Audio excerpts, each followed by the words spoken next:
On April 12, 1963, Martin Luther King Jr. sat inside a Birmingham jail cell. His crime? Daring to challenge the city leaders to dismantle the structures of racial segregation, economic suppression, and political disenfranchisement. Though nearly a decade since Brown versus Board of Education Supreme Court ruling, Birmingham, like the rest of the South, remained obstinate and incompliant. Though local activists had struck deals in good faith with local businesses to integrate the labor force and city services, those who controlled the levers of power remained insidious and perfidious. Thus, Dr. King partnered with local leaders to engage in nonviolent demonstrations.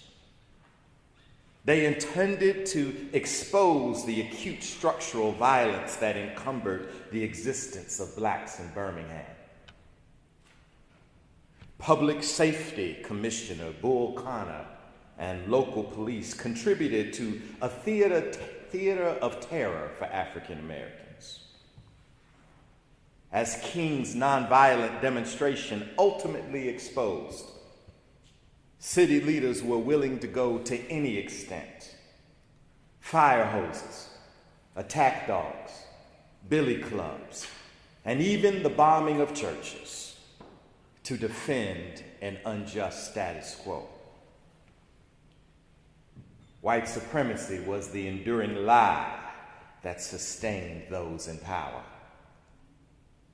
It was the evil ideology that provided economic benefit to an elite few while exploiting a multiracial majority.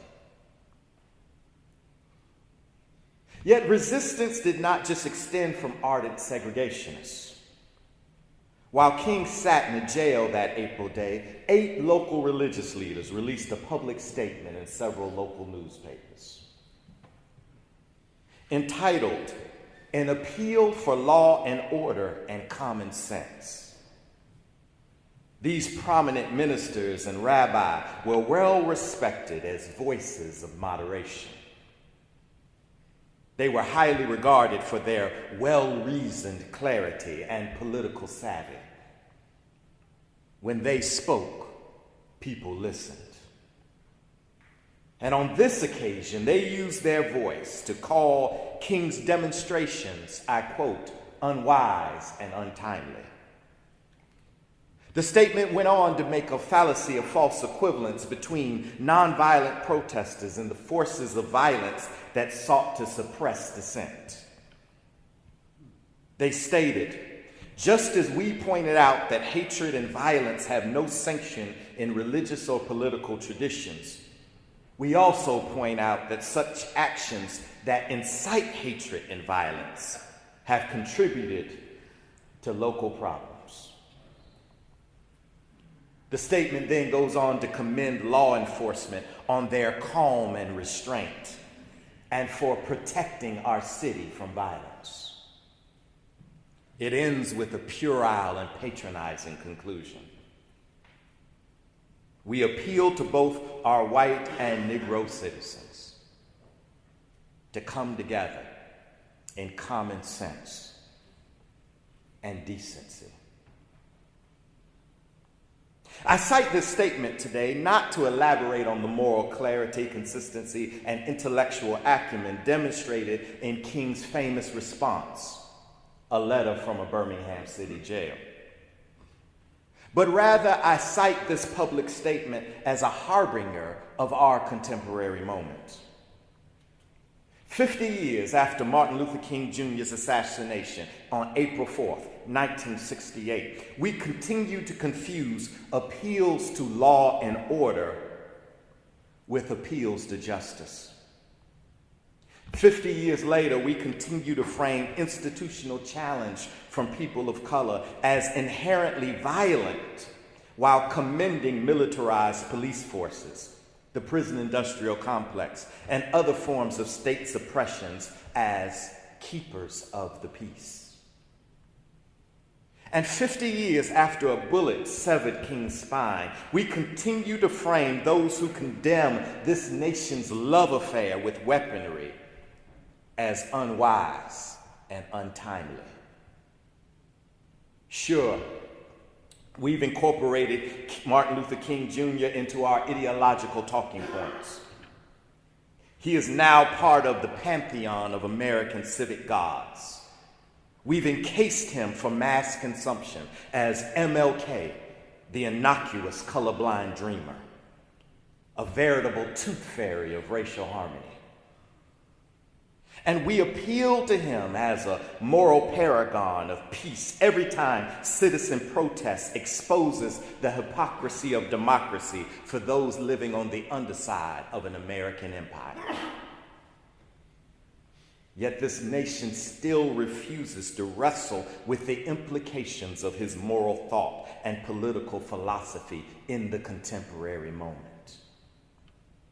It seems it's easier to deify a dead dreamer than heed the words of a living prophet.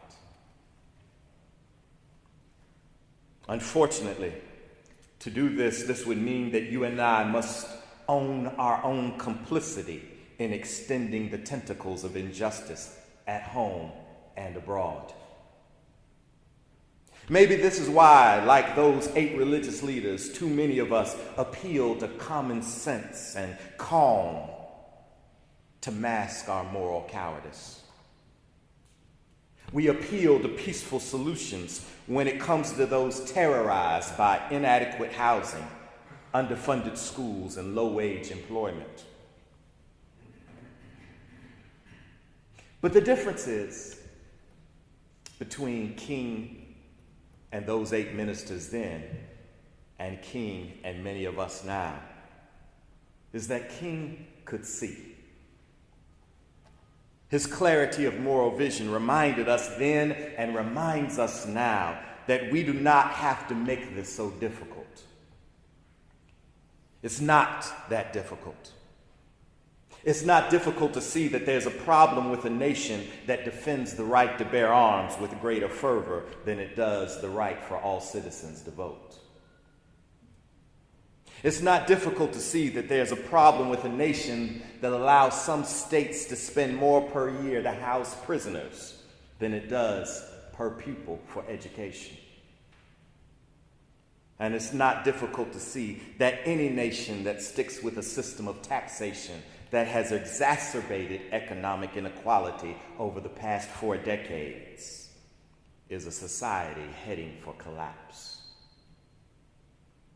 This is why King stated in 1967 from the pulpit of the Riverside Church, "Our nation needs a revolution of values.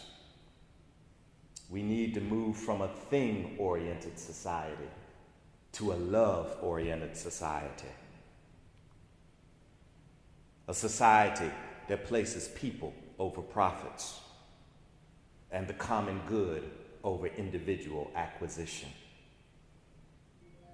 And when we do this, maybe, just maybe, in the words of the prophet Amos, justice will roll down like a water, and righteousness like a mighty stream."